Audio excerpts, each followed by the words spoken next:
Okay, welcome back everyone to another one of these tutorial videos on the theory of computation. So in this video, we'll be discussing another exercise where we look at a reduction from one decision problem to another, but where the reduction is sort of polynomial time for the purposes of showing NP hardness and more broadly NP completeness. So this question isn't asking to show that something is NP complete. It's just asking for the reduction. Um, but in general, what's typically asked is, to show, for instance, that Clique, for instance, this problem is NP complete. So then what you need to show is you first have to show that this is an NP, and then you have to show that it's NP hard. And then one way to do this is to reduce it from a problem that you already know is NP hard. And the vertex cover problem is one that's typically used because typically what's done is, typically um, we see that the SAT problem reduces to the vertex cover, sometimes also called the node cover problem. And so if we know that SAT, or maybe more precisely 3-sat, reduces to VC or node cover, then we don't have to sort of start from 3-sat to show that this other problem, which is about graphs, is NP hard. We can actually start from this problem, which is also about graphs. And that's kind of going to be helpful because that means that the structure of these two problems is similar, and so the reduction might be a bit easier. So in general, like bigger picture, that's why you would want to have a reduction from, for instance, VC to Clique, um, because that would be in the more general effort of showing that it's NP complete. But for the purposes of this video, we're just going to do the reduction from vertex cover to Clique. Okay, so I've talked about vertex cover and Clique without actually talking about what these problems are. So the vertex over problem asks, given a graph and some integer k, does J have, does G have a vertex cover size k? So we'll see what a vertex cover is in a second, but it's essentially asking for, do I have this thing about this graph which has a size k? And it's a similar thing for the clique problem. It's, given a graph G and integer k, does G have a clique of size k, right? So we can kind of see why you would want to do the reduction maybe from VC to Clique rather than from 3-sat to Clique, because 3-sat you're dealing with Boolean variables and you want to convert those to a graph. Whereas here you're already dealing with a graph as an input, so you don't have to maybe do as much work to get it to reduce to Clique, right? But now you might be asking yourself, well, what is a clique and what is a vertex cover? So let's first look at an example. So what are VCs and cliques? So let's consider the following graph. So it's a graph with 5 vertices connected like this. So this is my graph G, right? And in my graph G, I have a 3-clique. So a 3-clique of a graph G is a set of vertices of size 3 where all of the vertices in that set are connected to each other, right? And so here in this graph G, I have a 3-clique because if I take this node, and this node, then these guys are all connected together, right? So this is my 3-clique. So in this graph, I have a 3-clique, right? Um, and in general, a k-clique is a set of vertices of size k, for which all of the vertices are connected. So um, In my K-clique, I would have some set of vertices v1 to vn, where for every vi, vj, there exists an edge um, between vi and vj, right? So that part of the graph containing these vertices is fully connected, right? So you have a fully connected graph. So then this is known as a clique when it's a subgraph. Okay, and now that's what a clique is. Now what about a vertex cover? So maybe I'll give the formal definition first. So a vertex cover is also a set of vertices, but it's a set of vertices such that for every edge in the graph, it is covered or it is sort of connected to at least one of the vertices in here, right? So the reason why it's called a vertex cover is because you have vertices that cover the entire graph, covering meaning they connect to all of the edges in the graph. So for every edge in G, there exists at least one V in V such that E is connected or incident connected to a V. So for instance, for the same graph, G, we have a three vertex cover, right? So the three vertex cover um, might be the following. So if I take these two vertices, so this vertex will cover these two edges, this vertex will cover these two edges, and then this vertex will cover these two edges. So then I have a three vertex cover. Okay. So this is an example of a vertex cover, and this is an example of a clique, right? And so then if we come back to the decision problems are, given a graph G and some number K, I'm asking if G has a vertex cover of size K. So for instance, here, G does have a vertex cover of size 3, right?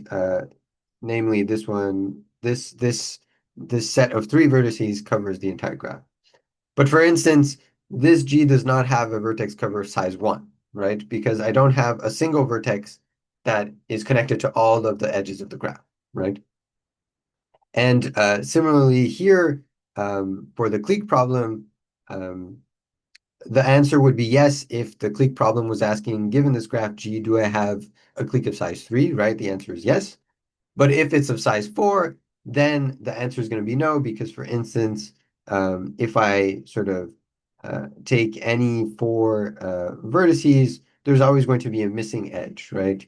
So for instance, if I add this one to the 3 clique, then it's not connected here, and so on. So the answer for the 4 clique would be no. Okay. And so then the reduction is, I want to show, right? So in my reduction, I want to show that the vertex cover problem, so the VC problem, reduces in polynomial time to the clique problem. And so just as a reminder, what does this look like? Sort of what's the blueprint of this reduction? You essentially want to build a vertex cover problem solver, right? But you want to do that not by sort of thinking directly about the logic of vertex cover, but by manipulating and converting the graph such that you can use a clique solver.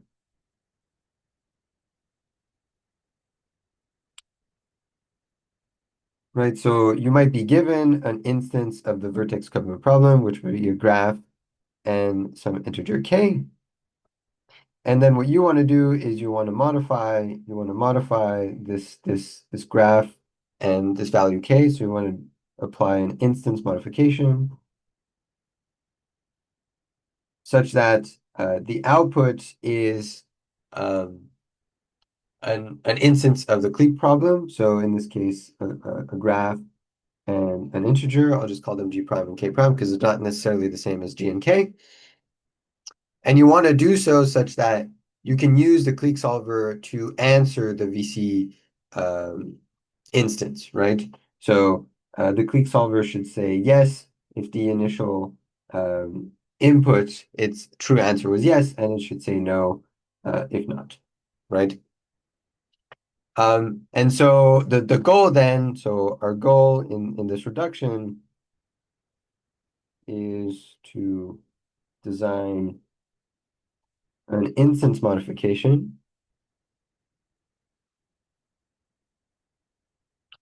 which is polynomial in time, right? So this is the very important distinction between Turing reductions and polynomial or Cook reductions, is that the instance modification for Turing or sort of decidability, undecidability reductions, it just has to be computable. It has to be something that you can implement. But for polynomial time reductions, not only does it have to be something that's computable, it also has to be computable in polynomial, so which is polynomial in time with respect to the initial instance, the size of the initial instance, um, and uh, which essentially, I'll say, uh, preserves the answer, preserves the answer to the VC instance. So what do I mean by that? I mean that, if I have an answer to the VC instance GK being yes, then when I modify G and K to get G prime and K prime, then the answer to the clique problem for G prime and K prime should still be yes. This is assuming I'm not doing any flipping, which is pretty uncommon, I think, in polynomial time reduction. So we're assuming that we're just feeding the answer of the clique solver to the answer of the vertex cover solver in this case. And then similarly, if I have a no answer, right? If the answer here is no, then the answer for the clique solver should also be no, right? So I should modify G and K into G prime and K prime such that they preserve the answer, right?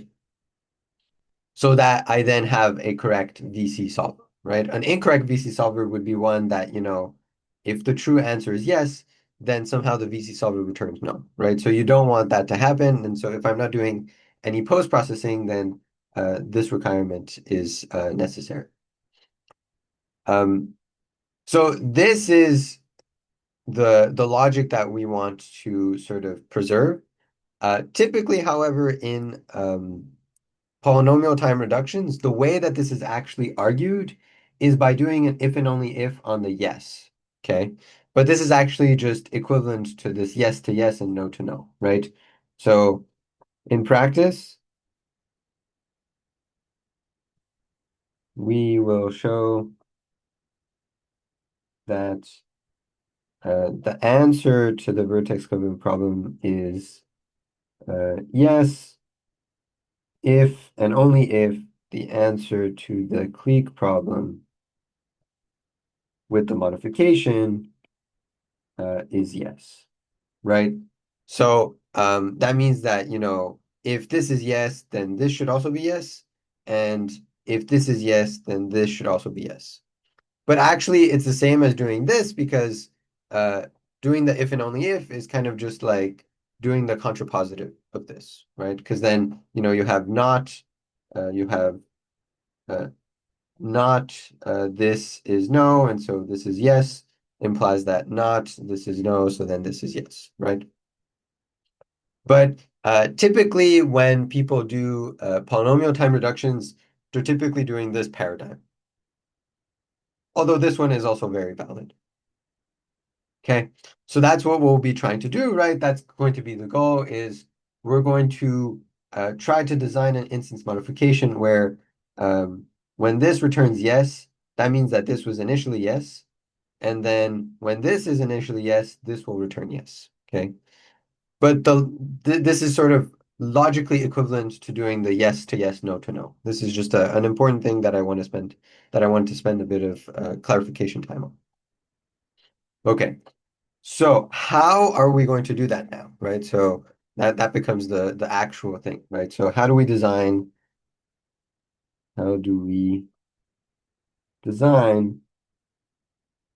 an instance modification such that uh, such that G has a VC of size K if and only if G prime has a clique of size K prime. Okay. So we'll do this by using a very useful observation. Um, and this is typically, this is a fairly common thing to do, is to try to think of the complement of the graph and see what happens when you do that. So what do I mean by the complement? Let's take our running example of the graph, right? So the observation that we want to make here is if we have, for instance, a three clique in the graph G. So my three clique is, this guy, this guy, this guy. So three clique in G. And the three clique is because everything is connected, right? All the vertices are connected to each other. Then let's consider, so let's do G. Let's consider the complement. Let's consider the complement of the graph G.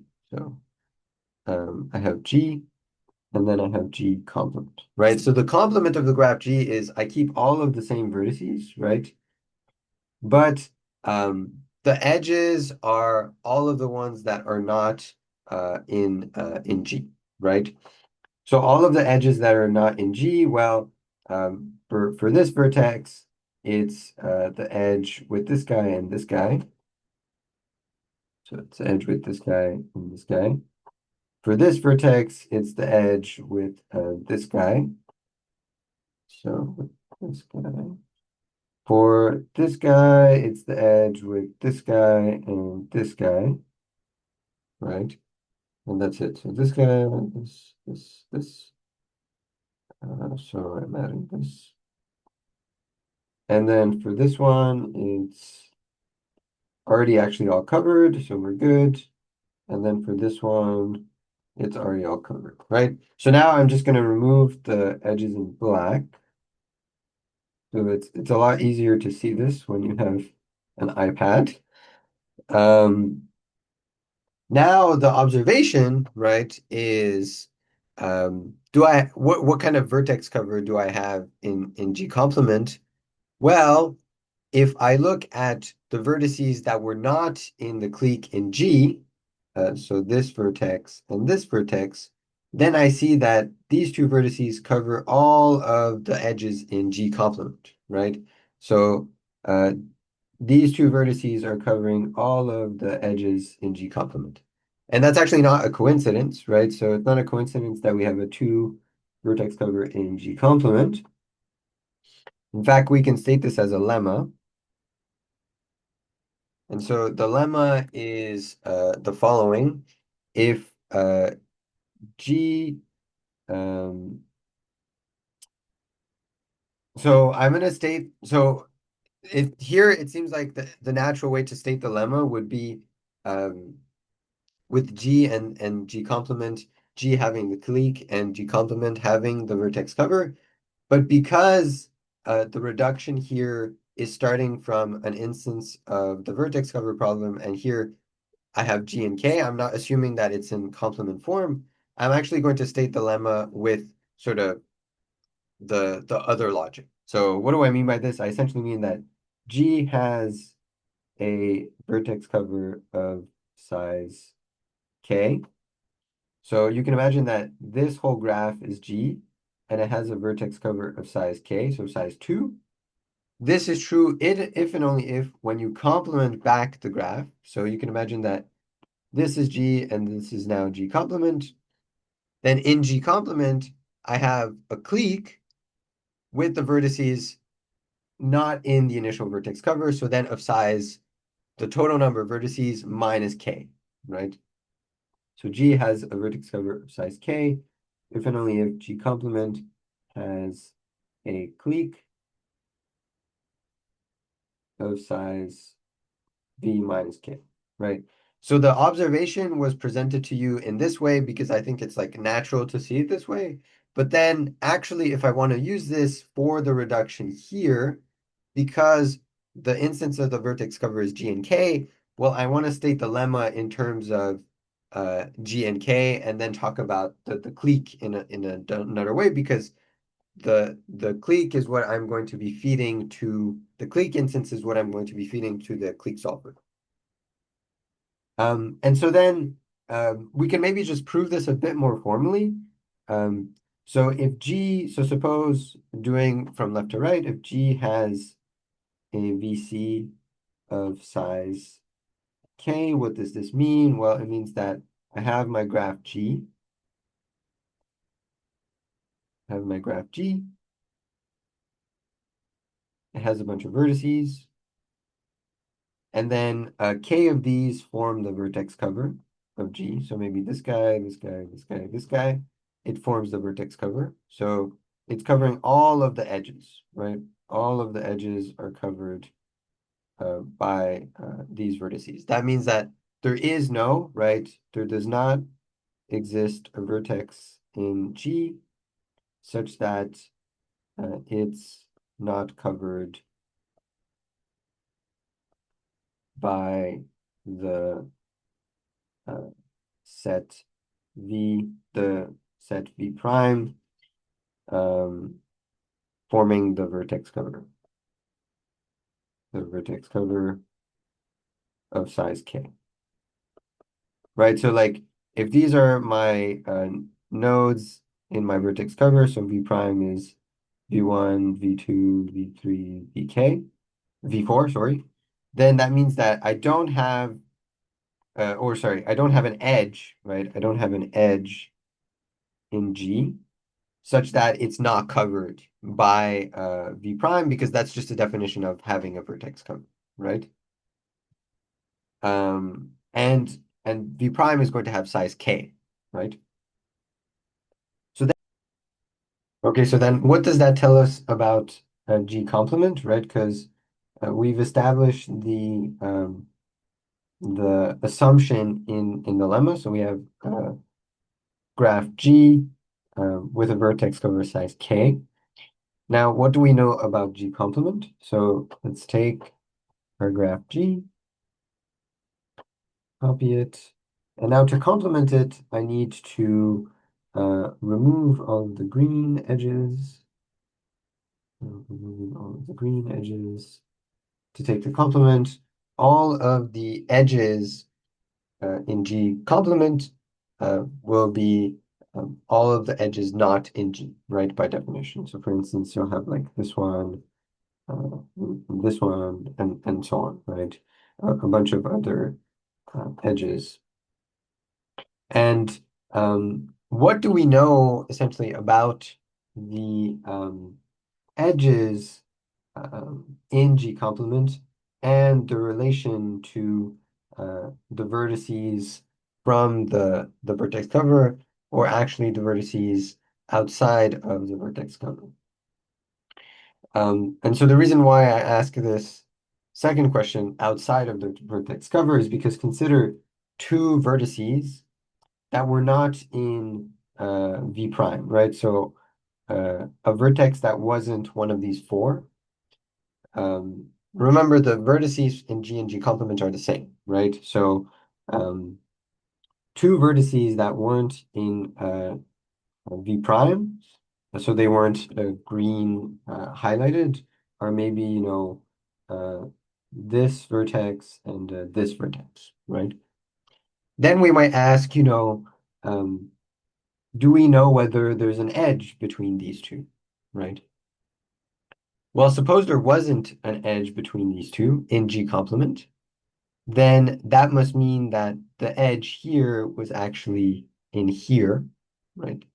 But that would be a problem, right? Why would it be a problem? Because then this edge is in G, but notice it's not covered by the vertex cover, right? Because the vertices in G in the vertex cover are these four. But now this edge here is not covered by those four vertices um, because actually, just because these two vertices are outside of the vertex cover of G, right? So then that means that I can't have this edge being here, otherwise it wouldn't be covered by V prime or by the vertex cover in G. And so in fact, it must be here, right? And actually, that means that you can say that this argument, right? The only thing this argument assumed was that I had a pair of vertices outside of the green ones, right? So then this logic, this um, statement holds for all pairs of vertices that are not in the green part. So that means that for any pair of vertices, vi Vj, not in V prime, right? So essentially, we're talking about, uh, i.e., the complement of V prime, right? So we're going to highlight those vertices in red. So all of these guys, right? All of the vertices that are not in the green vertex covered from G, almost by definition, really, for every pair of such vertices, there exists an edge between them in G complement, right? Why? Right? Because otherwise, the edge, right? The edge VI, VJ would be in G, but because VI and VJ are not in the vertex cover, but because VI and VJ are not in V prime, it would not be uh, covered. Um, or sorry, because VI and V prime are not in VI and VJ are not in V prime, it would not be covered by the vertex cover, right? Which would then be a contradiction because the vertex cover should cover all the edges in G, right? A vertex cover of G, right? A vertex cover of G. So if these green highlighted vertices were truly vertex covers, then they would indeed cover all edges. So that means that if there wasn't an edge here, then it would mean that it would be here, which would then mean that the vertex cover that I've supposed was correct would not be correct. So then it would have a contradiction, right? So that must mean, right, that uh, this statement, there exists an edge between every pair of vertices in V prime bar, right? So any pair of red vertices, this has to be true because otherwise you would get a contradiction where the contradiction would be that the cover would not be correct, okay? And that essentially concludes the argument because that means that, so therefore, V prime complement, so V prime complement, the vertices in red, forms a clique of size, right? So the size of this clique is going to be the total number of vertices in the graph, right? So cardinality V, minus the k vertices that formed the vertex cover, right? So V prime bar forms a clique of size V minus K. Why? Because for every pair of vertices, because like this satisfies, right? This satisfies the definition of being a clique of size V minus K, because I have, K vertices in green, V minus K vertices in red, right? And then, do I satisfy the definition of a clique? Well, what's the definition of clique? We have it all the way over here. A clique, I have a K clique if for every pair of vertices, there's an edge between them, which is true, right? That's essentially what we just showed. We showed that for every pair of vertices in red, there's an edge between them. So that means that we have a clique of what size? Of size, the number of vertices in the vertex cover, so four, um, and then taking that away from the total number of vertices, right? So here I might have 3, 6, 9, 11 vertices. So then I have, I had a 4 vertex cover, so now I have a 7 clique in G complement, right? Okay, so that shows this forward direction. This is an if and only if. But in fact, this if and only if kind of works um, almost the same way when going from right to left. And so I won't spend much more time on it. Um, Essentially, it's just the same argument, but from right to left. So I'll just write and leave it to you to verify that the argument is similar, right? So that means we've shown that this lemma is true. Now you might be thinking, okay, well, so what, right? What is the point of this lemma? Well, remember what we're trying to do. We're trying to uh, um, reduce the vertex cover problem to the clique problem. And so this lemma, right? This lemma here tells us exactly how to do this.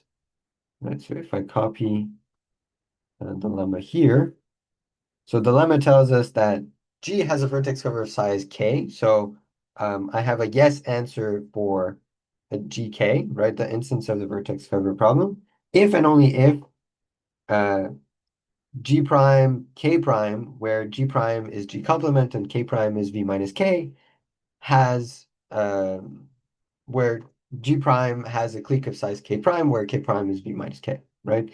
And this is true in an if and only if fashion, right? So that means that the lemma tells us how to construct the construction, tells us how to construct the reduction, not the construction, construct the reduction, right?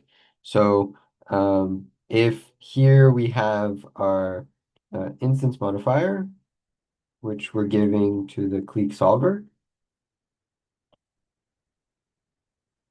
right? And, the initial input is of instance vertex cover. So we have a graph G and an integer K.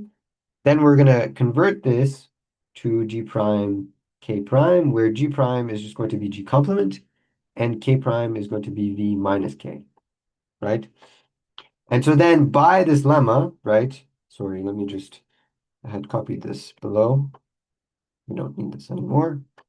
And so by this lemma, right? By the lemma,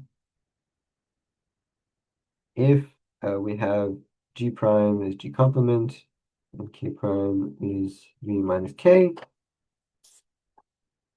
the clique solver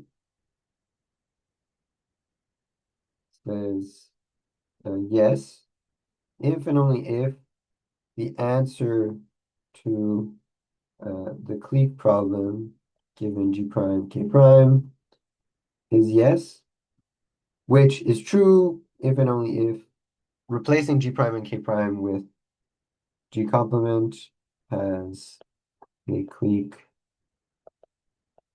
of size V minus K, which is true if and only if. So this is where I'm using the lemma, by the lemma, if and only if G has a vertex cover of size K, and this is going to be true if and only if I actually had a yes instance to begin with.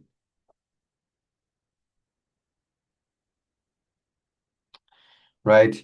So that means that the clique solver is going to say yes, if and only if the answer of the vertex cover is yes. But notice that in this reduction, I'm using the clique solver as the output of the vertex cover solver. So that means that um, my vertex cover solver will say yes if and only if G has a vertex cover of size K, which means that I have a correct. So I verified the correctness of my vertex cover solver. I have a correct vertex cover solver because it says yes if and only if I have a true yes answer to my vertex cover problem, right? So that means um, that I've reduced the problem from uh, Clique to VC, right? The one thing that I still need to argue is that this reduction has been a polynomial in time, right? So this is a polynomial time reduction. Why? Because the most expensive thing that I'm doing here is computing the complement of the graph. But computing the complement of the graph, in the worst case, you have to sort of go through all of the vertices and then maybe add all the edges, right? If you started with a null graph and then you're creating the complete graph. So in the worst case, right? In the worst case, because uh, in the worst case, the instance modifier has to manipulate um, number of vertices, choose two um, uh, vertices. But then that number of vertices is just really big O number of vertex squared, right? Because the most expensive operation in the instance modification is G to G complement, which takes order of size of V squared, right? Which is polynomial, which is polynomial. So then that means that if this is polynomial, then I have a polynomial time reduction from clique to VC. So um, therefore, I have sorry, I said from clique to VC, I should have said from VC to clique. So I have a polynomial time reduction from VC to clique.